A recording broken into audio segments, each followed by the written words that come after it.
अमितोष पारिक और साथ ही supreme court के वरिष्ठ अधिवक्ता शशांक मेरे साथ में जुड़े हुए हैं। आप सभी मेहमानों का स्वागत है न्यूज वॉच इंडिया पर। चर्चा की शुरुआत करती हूं बीजेपी के साथ में। बीनू जी, मध्य प्रदेश में आप ही की सरकार है, धर्मांतरण के मामले आए और अब जिस तरीके से बाल आश्रय गृह में बाइबिल पढ़ने का मामला सामने आया है, क्या सरकार को इस मामले में कुछ भी जानकारी नहीं थी कि आखिरकार अब हाईकोर्ट ने उसमें हस्तक्षेप किया है, उसके बाद सरकार जागी है? क्या कुछ कहना इस पर? देखिए, ये चीजों को लेकर लगाव रखने का काम बीजेपी ने हमेशा किया, एंटी कन्वर्जन लॉ लाने का काम किया है। अब जब ये चीजें सामने आई हैं, इसके ऊपर बिल्कुल सख्त से कार्रवाई होगी।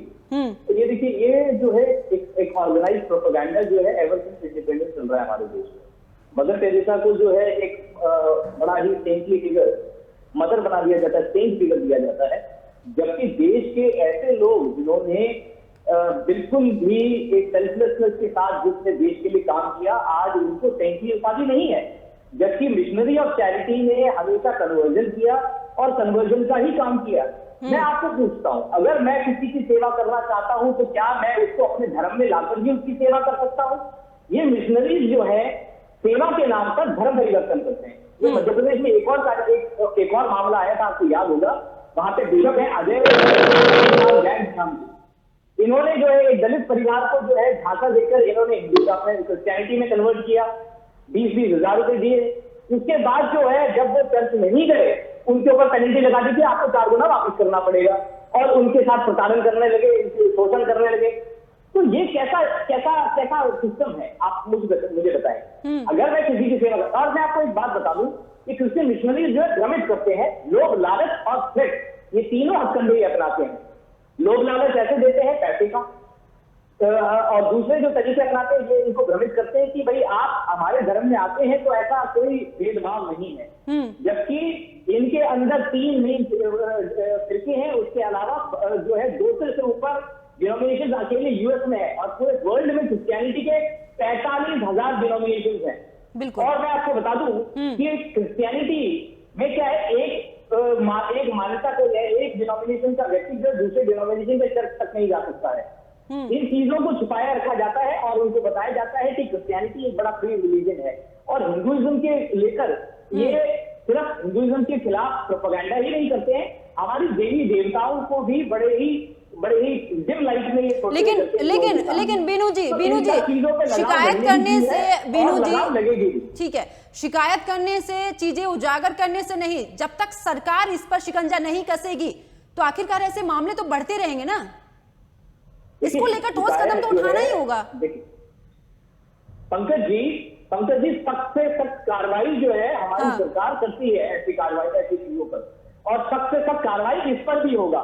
जब ये चीजें संज्ञान में आएंगी तभी इस चीजों पर कार्रवाई होती है। कंप्लेंट जब होती है या हमारे संज्ञान में जब बात आती है, जब संज्ञान में जब चीजें आई है इसके ऊपर सख्त से सख्त कार्रवाई होगी। और ये हमने पीछे भी दिखाया हुआ है, चाहे वो यूपी हो चाहे मध्य प्रदेश हो, किस तरीके से कार्रवाई होती है ये सबके सामने। ठीक है बीनू जी, हमारे साथ में अमितोष भी जुड़े हुए हैं। अमितोष जी, 21वीं सदी में हम रहते हैं, आगे बढ़ना है, एक प्रैक्टिकल होना है, लेकिन क्या आपको नहीं लगता है कि इस धर्म के बीच में सभी लोग पिसते जा रहे हैं 21वीं सदी में होने के बावजूद?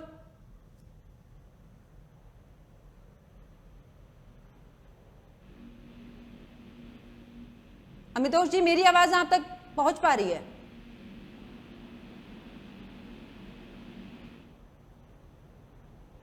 पीसीआर अमितोष जी की आवाज चेक कीजिए। ठीक है, शशांक जी हमारे साथ में जुड़े हैं, वरिष्ठ अधिवक्ता हैं सुप्रीम कोर्ट के।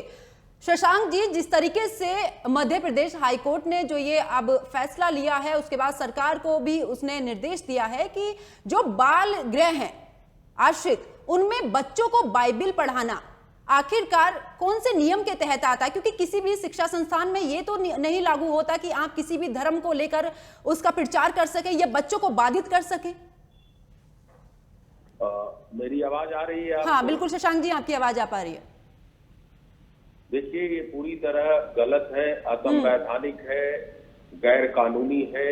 अगर कोई भी शिक्षण संस्थान में एक ही धर्म को लेकर के बताया जाता है, एक ही धर्म के बारे में उनको पढ़ाया जाता है, तो निश्चित रूप से यह संवैधानिक नियमों का उल्लंघन है कानूनी प्रावधानों का उल्लंघन है और मध्य प्रदेश हाई कोर्ट ने जो भी ये आदेश दिया है वह पूरी तरह कानून सम्मत है।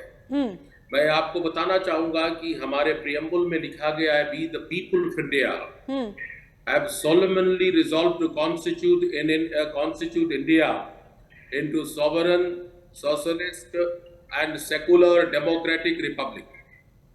तो जब हमारा प्रियम्बल ये बताता है कि हम सेकुलर कंट्री हैं, हो सकता है कि आप प्राइवेट संस्था चला रहे हैं, हो सकता है कि आप किसी धर्म से जुड़े हुए हैं, लेकिन इसका अर्थ ये नहीं है कि आप उसी धर्म के बारे में बताएं, क्योंकि मेरा जो प्रियम्बल बताता है वो आप सेकुलरली जो है आप चीजों को बताएंगे। बिल्कुल। अगर इस तरह की अगर शिक्षा देंगे तो जो वहां से बच्चे निकलेंगे वो निश्चित रूप से भारत के संवैधानिक जो स्पिरिट है उसके विरुद्ध जो है काम करने के लिए प्रेरित होंगे।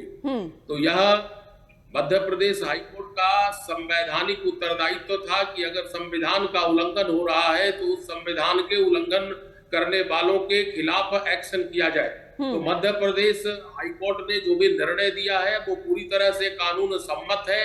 हमारे संविधान, हमारा जो संविधान है वो बड़ा ही क्लियर इस मामले में है। आर्टिकल 25 में आपको फ्रीडम तो जरूर देता है, लेकिन आर्टिकल 28 में ये बताता है कि आप केवल एक ही रिलीजन को आप नहीं कर सकते हैं, क्योंकि शिक्षा जो है वो पब्लिक ड्यूटी है। बिल्कुल। और पब्लिक ड्यूटी आप हो सकता है प्राइवेटली कर सकते हैं। आपको दो बातें समझनी होगी इस बात में कि आज जो प्राइवेट जो संस्थाएं हैं और सरकारी संस्थाएं हैं, आप पब्लिक फंड के ऊपर आप एक पर्टिकुलर संप्रदाय की शिक्षा नहीं दे सकते हैं। सरकार अगर आपको एड देती है तो आप तो कर ही नहीं सकते हैं। ठीक। दूसरी तरफ से अगर आप प्राइवेटली भी चला रहे हैं और अगर पब्लिक फंक्शन दे रहे हैं तब भी आपके सरकार और संविधान के नियमों के अनुसार आपको शिक्षा देना होगा। बिल्कुल। तो इस प्रकार यह जो कार्य कोई भी ये घटना घटी है वो संविधान के विरुद्ध है और इसमें संवैधानिक प्रावधानों के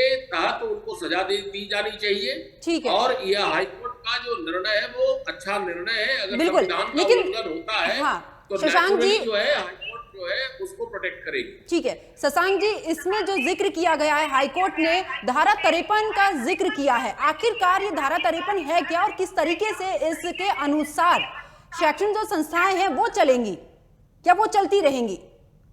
देखिए, जो आप धारा जुवेनाइल एक्ट की बात बोल रहे हैं क्या और किसका बोल रहे हैं? ये 2015 का जो है। हाँ, तो ये जुवेनाइल एक्ट है। इसमें हाईकोर्ट को अधिकार दिया गया है कि वो किसी भी ऑर्डर को अपने उसमें केवल अधिकार दिया है जुवेनाइल एक्ट में कि हाईकोर्ट को ये पावर है कि अगर कोई भी अथॉरिटी का ऑर्डर है तो उसको रिवीजन कर सकता है। 53 केवल यही बोलता है कि आप हर एक ऑर्डर को रिव्यू कर सकते हैं, जो जुवेनाइल एक्ट है। हाँ। जुवेनाइल एक्ट में केवल ये लिखा गया है कि मैं 53 के अंदर हाईकोर्ट को पावर है कि वो किसी भी चीज को लेकर के जुवेनाइल केयर एक्ट में वो आदेश दे सकता है।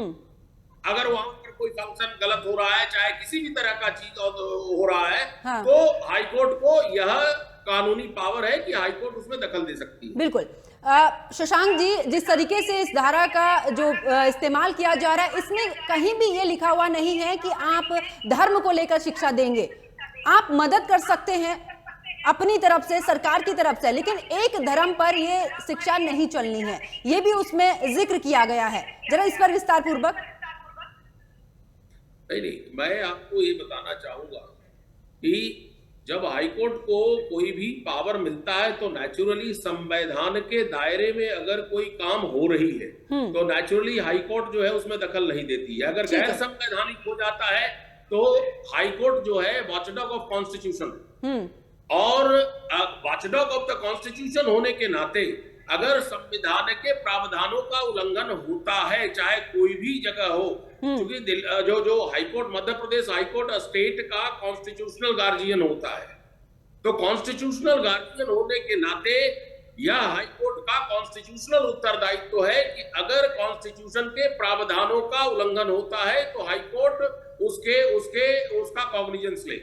और इस मामले में यही हुआ है कि अगर कोई जुवेनाइल जो वाक्य जो शिक्षा दी जा रही, हाँ जो चाइल्ड केयर में जो भी जिस तरह की शिक्षा दे रही थी और एक ही धर्म के बारे में बताया जा रहा था, तो निश्चित रूप से ये गलत है और इसकी निंदा की जानी चाहिए और इसको जो भी इसके लिए रिस्पॉन्सिबल है उनको सजा भी देनी चाहिए ताकि इस तरह की घटनाएं नहीं घटे। ठीक है शशांक जी, मैं आपके पास वापस लौटूंगी। अमितोष जी एक बार फिर से हमारे साथ में जुड़ चुके हैं।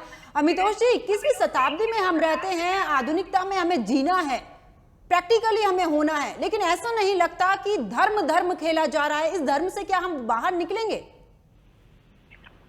पंकज जी, चाहे 19वीं शताब्दी हो चाहे 21वीं शताब्दी हो, धर्म कौन खेल रहा है? ये बात समझने का विषय है कि जो हम वर्ड को चयन करते हैं धर्म, सनातनी धर्म में सारे मजहब है और आप देखेंगे अद्विता के अंदर में किसी भी तरह की कोई भी स्कूल के अंदर में ना तो गीता का पाठ पढ़ाया जाता है, ना ही किसी तरह की ऐसी एजुकेशन दी जाती है जो कि एक मजहब से कंसर्न हो। कि कहाँ हो रहे केसेस? आप ही बताइए, कॉन्वेंट स्कूल में हो रहा है? नहीं हो रहे। ये केसेस कहाँ हो रहे? केसेस हो रहे हैं जो माइनॉरिटी एडेड इंस्टीट्यूशन है और हाँ कुछ कॉन्वेंट स्कूल भी है। तो देखिए माइनॉरिटी एडेड इंस्टीट्यूशन क्यों कर रहे हैं? एक बात दिमाग लगा के अगर हम विचार करें और विमर्श करें तो किसी भी स्कूल के अंदर में कन्वर्जन की जब भी बात आएगी तो हिंदू ही बच्चा किसी दूसरे मजहब में कन्वर्ट हो रहा है, ठीक, वो या तो क्रिश्चियन में कन्वर्ट हो रहा है या इस्लाम में कन्वर्ट हो रहा है। और मैं बिल्कुल आंकड़ों के साथ कह रहा हूँ, तर्क के साथ कह रहा हूँ। आप मध्य प्रदेश का केस उठा के देखिए, ऑर्फनेज स्कूल था जिसपे एनसीपीसीआर ने वापिस से चयन किया था, 70 ट्राइबल बच्चों को कन्वर्ट करा गया था क्रिश्चियनिटी में। वापिस एक और केस उठा के देखिए त्रिपुरा का, वो भी कॉन्वेंट स्कूल था, क्रिश्चियन माइनर मिशनरी स्कूल था। वहां पर एक बच्चे को धूप में खड़ा रखा क्योंकि उसने मेहंदी लगा रखी थी, एक बच्चे को रुद्राक्ष पहनने पे बाहर कर दिया, एक बच्चे को वहां पे लॉर्ड अयप्पा के माला पहनने पे बाहर कर दिया। और तो और एम लवैना का केस तो सबको पता होगा, जहाँ पे 19 जनवरी 2022 को एक लड़की ने सुसाइड कर लिया था क्योंकि उसको कन्वर्ट करने पे मजबूर और टॉर्चर किया जा रहा है। ये विषय कहाँ आ रहा है? ये किसी भी जगह पे वहां नहीं दिखेंगे आपको जहाँ पे कोई क्रिश्चियन से हिंदू कन्वर्ट किया जा रहा हो या मुस्लिम से हिंदू कन्वर्ट किया जा रहा हो। और क्यों करा जा रहा है पंकज जी? ध्यान दीजिए, इसलिए कन्वर्ट करा जा रहा है क्योंकि rise of population and conversion आप उठा के देखिए, पंजाब के अंदर में 1.5% से 15% कन्वर्जन रेट बढ़ गई। और क्यों बढ़ती जाने लगा था रूप से? इसलिए बढ़ रही क्योंकि जहां जहां विश्व हिंदू परिषद ने मांग करी कि एंटी कन्वर्जन लॉ आना चाहिए, वहां पर सरकारी मापदंडों के हिसाब से उस कन्वर्जन लॉ को नहीं लाया जाता। और ये प्रत्यक्ष है। प्रथम दृष्टया कर्नाटक का उदाहरण आप देख लीजिए तो बिल्कुल ही नवयुक्त उदाहरण है। आखिर सरकार एंटी कन्वर्जन लॉ हटाने की मांग कर रही है, तो क्यों हो रहा है? तो ये विचार करने का विषय है कि क्रिश्चियनिटी से हिंदू से क्रिश्चियन कन्वर्ट करना, हिंदू से इस्लाम कन्वर्ट करना। और अभी हाल ही में मध्य प्रदेश के अंदर में स्कूल का केस था गंगा जमुना का, वहां पे हिंदू बच्चियों को हिजाब पे लाके फोटो दिखाती जाती है और मुस्लिम स्कॉलर वहां बैठ के ये बोल देते हैं कि ये तो स्कार्फ है। और आप देखिए एक और मैं तर्क आपके माध्यम से देता हूँ, जो कुरान को, बाइबल को मॉरल एजुकेशन पॉलिसी का ग्राउंड देते हैं, गीता को मॉरल से हटा के जो वैल्यू की बात करती है उसको मॉरल नहीं देते, तो क्या दे रही है बाइबल मॉरल? बाइबल मॉरल देती, मैं 3 कोट करता हूँ आपको वर्सेस वायरस के। पहला कोट करता हूँ जॉन 3:18, ये कहता है whoever does not believe in him condemned already। ये मजहब सिखा रहा है कि जो भी जीसस क्राइस्ट पे भरोसा नहीं करेगा उसको ऑलरेडी हम कंडेम कर रहे हैं। कौन सा मॉरल ग्राउंड है? एक और वर्ड बताता हूँ मैं आपको, जॉन का कहता है 8:24, would die in your sin। जो भी बिलीव नहीं करेगा क्रिश्चियनिटी पे उसको मार दिया जाएगा, उसके पाप पे वो बिलीव नहीं कर रहा है। तो बच्चों को एक आधार बनाया जाता है, छोटी उम्र के बच्चे 700-1000 ट्राइबल लोगों को कन्वर्ट कर दिया था आदिवासी को क्रिश्चियनिटी ने। मदर टेरेसा फंड, बाहर से जितना भी आ रहा है, क्रिश्चियनिटी स्कूल आ रहे हैं, हर एक बच्चा जो कम आयु का होता है वो क्या सीखेगा पंकज जी? वो स्कूल में जाता है तो विचार करेगा, वो पढ़ाई करेगा या वो बाइबल सीखेगा, कुरान सीखेगा।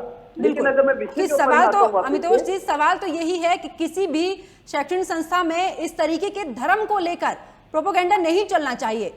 बिल्कुल नहीं चलना चाहिए, हाँ बिल्कुल नहीं चलना चाहिए। और आर्टिकल क्यों चल रहा है पंकज जी? मैंने पहले भी पुनः भी आपके माध्यम से डिबेट में बात की थी कि सेक्युलरिज्म की आड़ ले लेते हैं ना आर्टिकल 28। लेकिन अमितोष जी, नहीं लगता है कि सरकार को इसके लिए उचित कदम उठाने चाहिए? बिल्कुल उठाना चाहिए, क्यों नहीं उठाना चाहिए? हाँ। और 110% उठाना चाहिए, क्योंकि बाहर से अगर फंडिंग भी हो रही है, बाहर से अगर फंडिंग हो रही है तो क्या उसका ब्यौरा सरकार को नहीं रखना चाहिए? बाहर से फंडिंग हो रही है तो यही विषय है, यही विषय है। जिस तरह से पीएफआई जैसे राष्ट्र विरोधी संगठन को, जो कि कन्वर्जन के अंदर में लिप्त संगठन थे, उसको बैन करा सरकार ने, वैसे ही हर उस संगठन को जो कि फंडिंग आ रही है। लेकिन आप देखिए सरकार ने बहुत अच्छा कदम उठाया था। कई सारे एनजीओ जो भारत के अंदर में काम कर रहे थे उनको बाहर से फंडिंग आती थी, और जब बाहर से फंडिंग आती थी तो वो सोशल सर्विस के नाम पे कन्वर्जन की बात करते थे।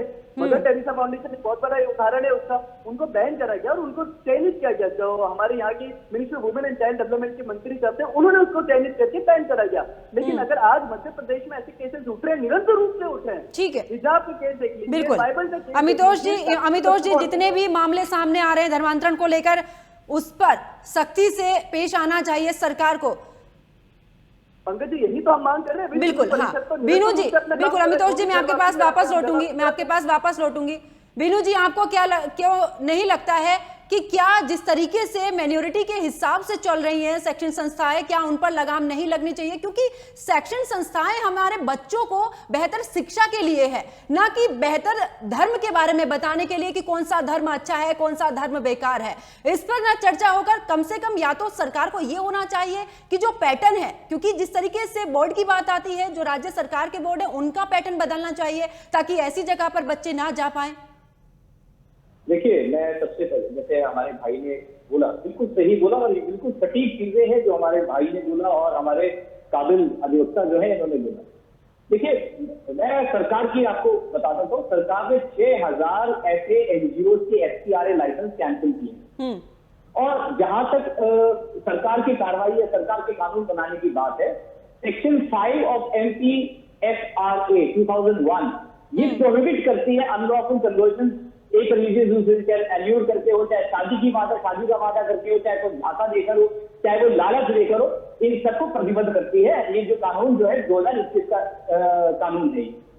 ये चीजों में जो है सरकार ने बड़े ही स्ट्रिक्ट एक्शन लिए हुए हैं। आपको मालूम है कर्नाटक में बीजेपी सरकार हटते ही जो है एंटी कन्वर्जन लॉ हटा दिया जाता है। तो एक पूरी तरह से एक पॉलिटिकल सिस्टम जो है इनके साथ जुड़कर काम कर रही है कन्वर्जन के लिए। बीजेपी की सरकार आने से पहले पूरे देश में ये कन्वर्जन का धंधा जो है बहुत व्यापक चल रहा था और फॉरेन से फंड जो आने का काम है ये चल रहा था, जिसका कोई अकाउंटेबिलिटी नहीं है। देश के ज्यादातर मंदिरों का सारा अकाउंट जो है सरकारों के पास है। केरल, मैं केरल से आता हूँ, मैं मूल रूप से केरल का हूँ। केरल के मंदिरों का सारा पैसा जो है वहां की सरकार मैनेज करती है, पर वहां का ना चर्च का पैसा, ना कोई मस्जिद का पैसा, का कोई हिसाब किताब रहता है। और वो सारा पैसा कन्वर्जन में और एंटी इंडिया एक्टिविटीज तक में लगता है, चाहे PFI को बंद करने की बात हो, चाहे इन सब चीजों में। तो कहीं ना कहीं आपको ये याद होगा, बागेश्वर धाम के जो आचार्य हैं, इनके खिलाफ जो है मध्य प्रदेश में केस फाइल कर देते हैं सुपरस्टिशन लॉ के लिए। पर क्या जो पंजाब में हो रहा उसका क्या? पंजाब में ये बड़े बड़े शिविर लगाते हैं पास्टर लोग और कनाडा के वीजा का ऑफर करते हैं और ये हीलिंग का भाई वो छू देते हैं और सारी बीमारियां खत्म हो जाती हैं और पानी छिड़कने का, तेल छिड़कने का ऐसे ढोंग रचाते हैं। इस पर तो कभी किसी ने कभी आवाज नहीं उठाई। लेकिन बीनू जी एक सवाल ये भी है, काम किया जाता है। ठीक है, जो है ऐसी जगहों में बड़ी व्यापक स्थिति में चल रहा है और ये पूरे देश को जो है इस चीज में आवाज उठाने की चीज है। ये हर एक स्टेट में आवाज उठाने की चीज है। ठीक है, बीजेपी सरकार जहां पे है वहां सख्ताई से कदम उठा रही है, इस पर लॉस बने हैं। बीजेपी की सरकार हटते ही आपको सामने बता रहा हूँ, कर्नाटक में जो है एंटी कन्वर्जन में हटा दिया। ठीक है, जबकि मैं आपको याद दिलाना चाहूंगा, जबकि हर जगह में, जबकि हमारा देश सेक्युलर, जैसे हमारे अधिवक्ता सामने बीनू जी सवाल ये भी खड़ा होता है, बीनू जी ऐड किया था पंकज जी, मैं बहुत महत्वपूर्ण बात बताना चाहता हूं। ठीक है, बहुत महत्वपूर्ण बात बताना चाहता हूँ। ये जो सिस्टम है, सेक्युलर सिस्टम जो है, केरला ने डिस्ट्रिक्ट में, मलप्पुरम डिस्ट्रिक्ट में मुस्लिम की आबादी बढ़ गई, तो वहां पे जो है गर्ल्स की जो है मैरिज, जो age of consent of marriage है वो घटाकर 16 कर दिया गया। जबकि हमारे संविधान, हमारे जो लॉ है, लॉ की खिलाफ कर दिया गया। क्यों? क्योंकि यहाँ मुस्लिम आबादी ज्यादा है। तो इस तरीके से जो चीजें मैनिपुलेशन जो है हमारे पॉलिटिकल सेक्टर में चल रहा है, तो इस चीज को लेकर जो है देश को भी जागरूक होने की जरूरत है और ये पॉलिटिकल जो हमारे जो विपक्षी दल है उनको भी जो है इस चीज को लेकर थोड़ा सहज होने की जरूरत है। बिल्कुल, क्योंकि इस मुद्दे पर राजनीति नहीं, बीनू जी इस मुद्दे पर राजनीति नहीं, गहनता से चिंतन करना चाहिए, क्योंकि कहीं ना कहीं धर्मांतरण का जो विषय है वो लगातार फैलता जा रहा है। लेकिन बीनू जी सवाल ये उठता है कि अगर मुस्लिम समुदाय की बात की जाए तो मुस्लिम समुदाय के लिए मदरसों में तालीम दी जाती है, क्रिश्चियनों की बात की जाए तो उनके लिए कॉन्वेंट स्कूल उनके चलते हैं, जिनका जो फंडिंग का मामला है वो बाहर से फंड होता है उनका। लेकिन बात अगर मैं हिंदू धर्म की करूं तो बच्चे तो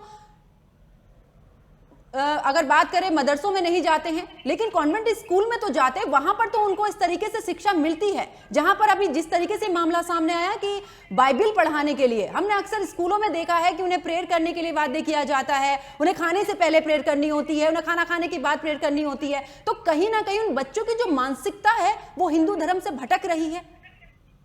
इसके लिए नहीं, बीनू जी मेरी बात पहले पूरी सुन लीजिए।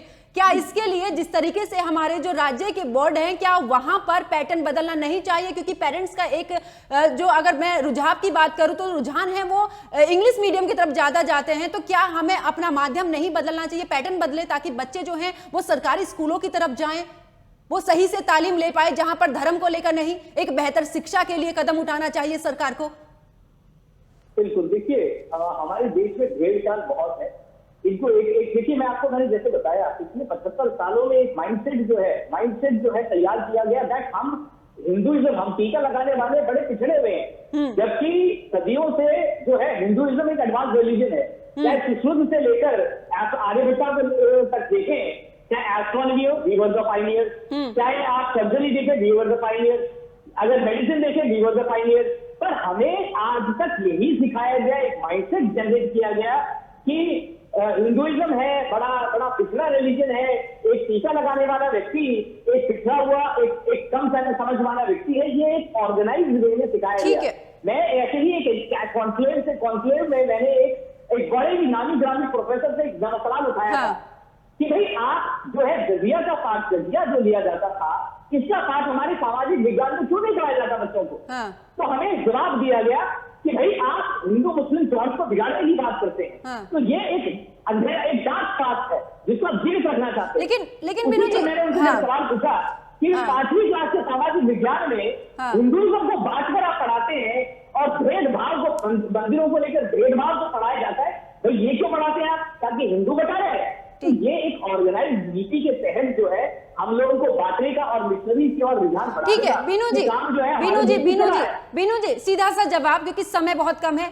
क्या अब राज्य सरकार को, जो बोर्ड है उनके अपने राज्य के, क्या वहां पर पैटर्न बदलना नहीं चाहिए बेहतर शिक्षा के लिए? सिर्फ हाँ और ना का जवाब। जो न्यू एजुकेशन पैटर्न है उनमें इन चीजों में संशोधन भी हो रहा है और लोगों की माइंडसेट आपने देखा होगा धीरे धीरे बदल रहा है। The problem was we were not respecting ourselves. अगर मैं अपनी खुद इज्जत नहीं करूँ, मेरी कौन इज्जत कर लेगा? आज हम अपने परंपरा की, अपने सभ्यता की, अपने देश की, अपने धर्म की इज्जत करना सीख रहे हैं। आज हमारे अंदर वो जागरूकता आ रही है। ठीक है, This will bring the change. This will bring the change, Pankaj ji, you will see it. ठीक है, अमितोष जी, क्या कुछ कहना है इस पर? क्या पैटर्न बदलना चाहिए ताकि किसी भी धर्म को लेकर इस तरीके की जो राजनीति में जिस तरीके से देखने को मिलता है, धर्मांतरण के जो मामले आते हैं, उन पर कहीं ना कहीं लगाम लगनी चाहिए? क्या हमारा शिक्षा का पैटर्न बदलना चाहिए? पंकज जी, सबसे पहले तो हमें ये विचार करना चाहिए कि जब यूनाइटेड स्टेट्स ऑफ अमेरिका 1963 के अंदर में केस हुआ था एपिंगटन टाउनशिप का, यहाँ पे सुप्रीम कोर्ट ने स्ट्राइक डाउन कर दी थी किसी भी पब्लिक स्कूल के अंदर में बाइबल को नहीं पढ़ाया जाएगा। और आज भारत के अंदर में कॉन्वेंट स्कूल जो कि जनरल स्कूल से आपको पढ़ाना है, आर्टिकल 20-29 आपको जो फ्रीडम दे रखी है मदरसों में, वहाँ पुरानी तो पढ़ा रहे, कौन सी गीता पढ़ाते हैं वहाँ पे? क्रिश्चियन स्कूल के अंदर में निरंतर रूप से धर्मांतरण करने का शिकार बनाते हैं। कौन बन रहे धर्मांतरण? ट्राइबल बच्चे तो बन रहे, या तो उनको पैसों का लुभावना देते हैं, उनके परेशान करते हैं और इसलिए बच्चे सुसाइड कर लेते हैं। एजुकेशन पॉलिसी आनी चाहिए, एक पर्टिकुलर एजुकेशन पॉलिसी आनी चाहिए जिसमें साफ तौर से निर्माण किया जाएगा कि जैसे एजुकेशन एक्ट होता है, उस एजुकेशन एक्ट के अंदर में सबका सर्वधर्म होगा, सबका जनरल बात होगी। वैसे कर्नाटक के अंदर में जैसे हिजाब रोक के अंदर में तो हाईकोर्ट ने जजमेंट दिया था हिजाब is not an educational but for an educational institution, और इसीलिए एजुकेशन एक्ट के अंदर लाया गया था। वैसे पूरे भारतवर्ष के अंदर यूनिफॉर्म एजुकेशन एक्ट होना चाहिए। तो यूनिफॉर्म एजुकेशन एक्ट के अंदर किसी भी रिलीजियस एजुकेशन का इम्पार्केशन नहीं होना चाहिए और धर्मांतरण के केसेस को बहुत ही स्ट्रिक्टली देखना चाहिए। अगर होते हैं तो उसके ऊपर में सख्ती से कार्रवाई भी करी जानी चाहिए। ठीक है अमितोष जी। शशांक जी, क्या कुछ कहना है इस पूरी चर्चा पर? फाइनल कमेंट आपसे। मैं सर्वप्रथम अपने को करेक्ट करूंगा, जो सेक्शन 53 का आपने बताया था वो मैं जुवेनाइल जस्टिस एक्ट 2000 के बारे में बताया कि हाईकोर्ट को रिवीजन का पावर है, लेकिन ये जो निर्णय है वो जुवेनाइल जस्टिस एक्ट 2015 का है, जो इसका सरासर उल्लंघन है, क्योंकि जो जुवेनाइल जस्टिस एक्ट सेक्शन 53 है उसका रोमन 3 में वो उसका ये पूरी सरासर जो है वो उल्लंघन है। उसमें स्पष्ट दिया गया है कि एप्रोप्रिएट एजुकेशन देने की जरूरत है जो कानून सम्मत है, और अगर एप्रोप्रिएट एजुकेशन नहीं दिया जाता है तो निश्चित रूप से हाई कोर्ट ने ये बहुत अच्छा डिसीजन लिया है। और मैं आपको एक बताना चाहता हूं बात, जिस प्रकार की आपने बात बोली कि पैटर्न बदलना है, इसके संबंध में मैं केवल एक बात कहना चाहूंगा कि आज जितने भी सरकारी स्कूल है उन सरकारी स्कूलों में अच्छे बच्चे नहीं आते हैं। वो बिल्कुल, बच्चे आते सवाल हैं यही है जिनके- शशांक जी, सवाल यही है, अगर शिक्षा प्रणाली अच्छी होगी, अच्छे बच्चे वहां पर जाएंगे तो कहीं ना कहीं ये मामले रुकेंगे। बता रहा हूं ना कि जितने भी एमसीडी के स्कूल्स हैं, जितने भी जो है गवर्नमेंट स्कूल्स में है, वहां गरीब के बच्चे आते हैं, क्योंकि जिनके पास पैसे हैं वो आपको जो है इंग्लिश स्कूल में पढ़ाते हैं, क्योंकि इंग्लिश स्कूल में पढ़ाना जो है गरिमा की बात होती है। इस संबंध में कोई कानून होना चाहिए कि कोई भी राजनेता, कोई भी ब्यूरोक्रेट अपने बच्चे को जो है सरकारी स्कूल में पढ़ाना आवश्यक बिल्कुल। होगा, और तभी जो है इस प्रकार का जो है पैटर्न बदल सकता है। हमारे देश में जो बेसिक सुधार की जरूरत है उसको सुधार करने की जरूरत है। और मैं आपको बताना चाहता हूं, मध्य प्रदेश की नहीं है, आप केरला सरकार को देखें, अभी इसी के ऊपर केरला हाई कोर्ट ने आदेश दिया है कि आप एक पर्टिकुलर रिलीजन को ऐसे शिक्षण संस्थाओं में नहीं पढ़ा सकते हैं, क्योंकि मेरा संविधान आर्टिकल 28 में ये बताता है कि कोई भी एजुकेशनल इंस्टीट्यूशन संस्थान में धर्म नहीं पढ़ाया जा सकता है, क्योंकि यह सेक्युलर कंट्री है। शशांक जी, समय कम होने के चलते चर्चा को यहीं पर ही रोकना होगा। आप सभी मेहमान मेरे साथ इस चर्चा में जुड़े, आप सभी का बहुत बहुत शुक्रिया। तो देखिए, जिस तरीके से मध्य प्रदेश की अगर बात की जाए तो मध्य प्रदेश में जो बाल गृह हैं उनमें ईसाई धर्म को लेकर वहां पर बाइबिल पढ़ाई जा रही थी, उसको लेकर अब हाईकोर्ट ने हस्तक्षेप करते हुए राज्य सरकार को यह साफ तौर पर कहा है कि किसी भी शैक्षणिक संस्था में अगर इस तरीके से बाइबिल या किसी भी धर्म को लेकर शिक्षा दी जाती है तो वो बाध्य होगा, उसके खिलाफ कानूनी कार्रवाई की जाएगी। अब देखने वाली बात यह होगी कि जिस तरीके से हाईकोर्ट ने अपना रुख साफ कर दिया है, राज्य सरकार अब ऐसी संस्थाओं पर क्या कुछ कार्रवाई करती है। मेरे साथ फिलहाल इतना ही। आप देखते रहिए न्यूज़ वॉच इंडिया। नमस्कार।